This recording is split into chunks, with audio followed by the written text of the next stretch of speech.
Hi, everyone. Welcome to Selling to Healthcare. I'm Lisa Miller. I've been in and around hospital operations for over 25 years, selling, consulting, building, and running my own company. And now I'm helping companies figure out how to actually get in front of hospital executives and win. So I've been writing a lot recently about, how C-suite access is earned and never expected. And the response has been honestly really significant, which I think is great. But the conversations that have come out of that with individual sellers and with the sales leaders who run their teams, they've surfaced a pattern that I want to address directly today. So when I describe the mechanics of, a strategy like pulling a hospital's Medicare Cost Report, for example, calculating a cost to charge ratio, identifying a length of stay variance against the IPPS benchmark, or building a one-page margin leak brief, what I hear back from sales professionals and sales leaders alike is some version of this. I'm not sure my team could actually do that. Like, we've been selling into hospitals for years and we don't know how to read a cost report worksheet or what a credible margin variance estimate even looks like. And if you've ever felt any of that, I want you to stay with me, okay? Because the honest answer to where that feeling comes from and what it actually means for your company and your sales success, that's the entire reason I want to talk about this today. So here's the thing, and I'm just going to say it straight. Most companies selling into hospitals will not earn C-suite access. Not because their reps aren't talented, not because they aren't hungry. It's because they haven't built the systems and the skills and the support that their reps would need to actually do the work. So let me talk about why this gap exists, because I think it's really important to understand that this is structural, not personal, right? Most healthcare sales training, and I'm including the well-known and well-respected methodologies here, gives a rep a framework for qualifying a deal, structuring a discovery call, mapping a buying committee, and handling objections. And, those are real skills. I mean, they really do matter. I love the challenger sale, a blue sheet has tremendous value. But none of those programs will teach a healthcare sales executive how to read a Medicare cost report.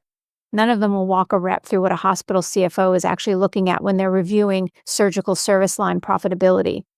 None of them will show you how the annual IPPS final rule reshapes the economics of the very account you're trying to sell into.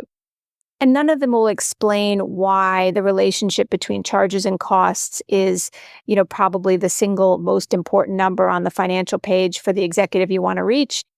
And that's not a flaw in those programs, right? They're sales methodologies. What reps need layered on top of them is fluency in hospital finance that matters to the CFO. And most companies don't hire for it. Most onboarding doesn't include it in depth. And, the typical rep arrives at a hospital account fluent in the language of their product, but kind of average in the language of the buyer. That's the gap. And it's the reason most outreach from a vendor sales team into the C-suite just gets ignored. But here's the part I really want you to hear clearly, because I think this is actually good news. The gap most companies don't invest in closing is the most valuable territory in healthcare sales. And let me show you the math the way I see it, right? So if 1,000 reps are calling on the same large health system this quarter, roughly 950 of them are leading with their product. Maybe 40 of them are well-trained on a sales methodology and running a clean process. Maybe 5 of them have built something that's, approaching a real financial point of view on the account. And maybe just one of them has actually opened the Medicare Cost Report and triangulated the data against MedPAR and the IPPS tables before reaching out. That one rep is the rep who gets the meeting. And behind that one rep almost always is a company that made a decision the other companies didn't. Because when the CFO's inbox surfaces an email that references their actual DRG 470 cost variance, their actual implant cost to charge ratio, their actual length of stay against the geometric, that email doesn't get sorted as a vendor pitch, right? It gets sorted as something worth a reply. And in a single exchange, the rep has demonstrated what the other 999 can't, which is they understood what it's like to sit in the CFO's seat. And the company behind them has demonstrated something even rarer, which is that they decided the work was worth doing. That's the moat. And I think the most important thing I can tell you about it is this. It's learnable and it's buildable across a team, especially if the team is coachable.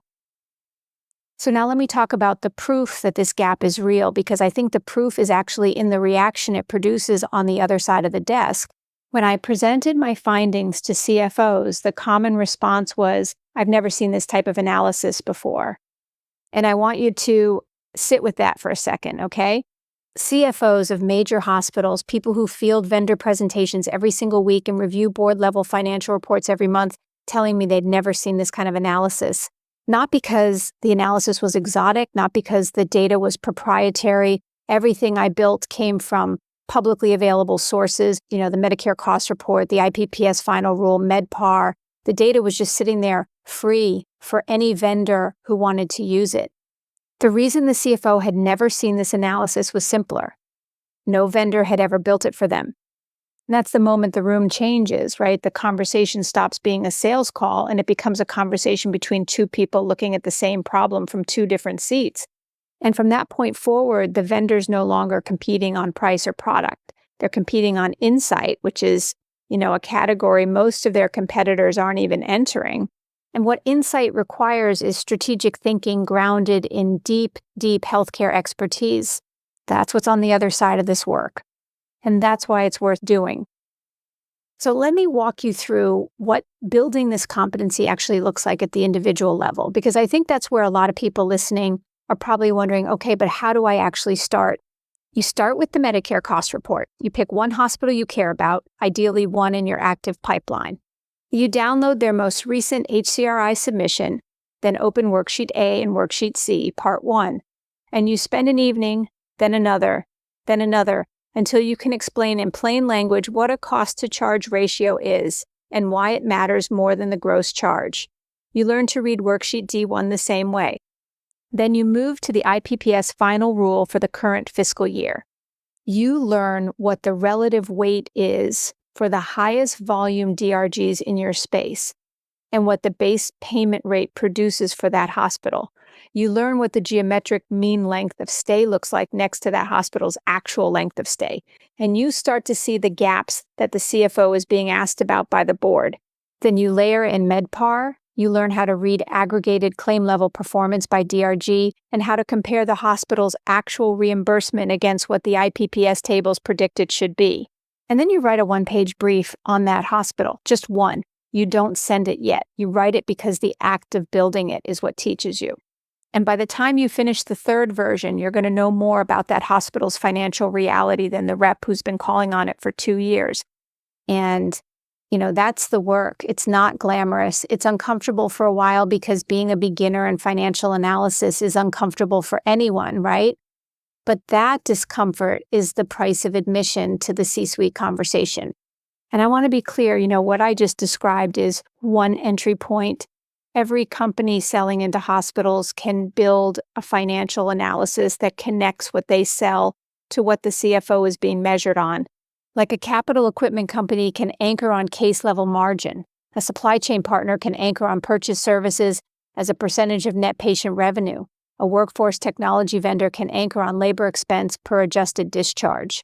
The data is sitting in public sources for any company willing to pull it. The point isn't the specific analysis. It's the discipline of building one. So now let me talk about what this looks like at the company level, because it's a very different thing when it's sponsored by leadership versus an individual rep's evening study, right? It's a strategy. It looks like a hiring filter that asks candidates to read a sample cost report excerpt and discuss what they see. It looks like onboarding that includes financial fluency as a graded module, not an optional reading list. It looks like protected time on the rep's calendar each week to build account-level briefs, and that time is treated as carefully as a forecast call. It looks like internal analyst capacity or an external partnership that helps reps pull and validate the data without losing a whole day to it. It looks like account reviews where the rep's brief on a target hospital gets critiqued by peers before it ever leaves the building. And it looks like a recognition and comp system that rewards the depth of an account brief, not just the velocity of activity. And I think, most companies won't build this, right? They'll say the right things in a kickoff, and then they'll default to activity metrics and pipeline coverage by the second quarter. But the companies that do build it stop running the same uphill battle on every account. And the gap between their results and the rest of the market becomes the kind of margin a competitor can't close by just hiring more reps. So let me tell you why I'm sharing all of this, because I think context matters here. I've worked across the desk from hospital CFOs for 25 years. I've served in interim leadership roles inside health systems. I've built the financial analysis that goes into board packets.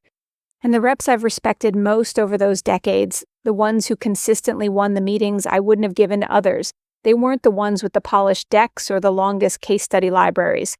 They were the ones who could open a cost report and tell me something I didn't already know about my own hospital. And behind almost every one of them was a company that had chosen to make that fluency a non-negotiable part of how they sold. That's the profile. It's not common. It's not supposed to be. And that's precisely why it works. So if you've ever heard me talk about these mechanics and you felt like they were out of reach, here's what I want to leave you with. The gap you felt is the gap. It's real. It's also the most valuable thing in healthcare sales to close. The companies that close it stop chasing access. Access starts coming to them.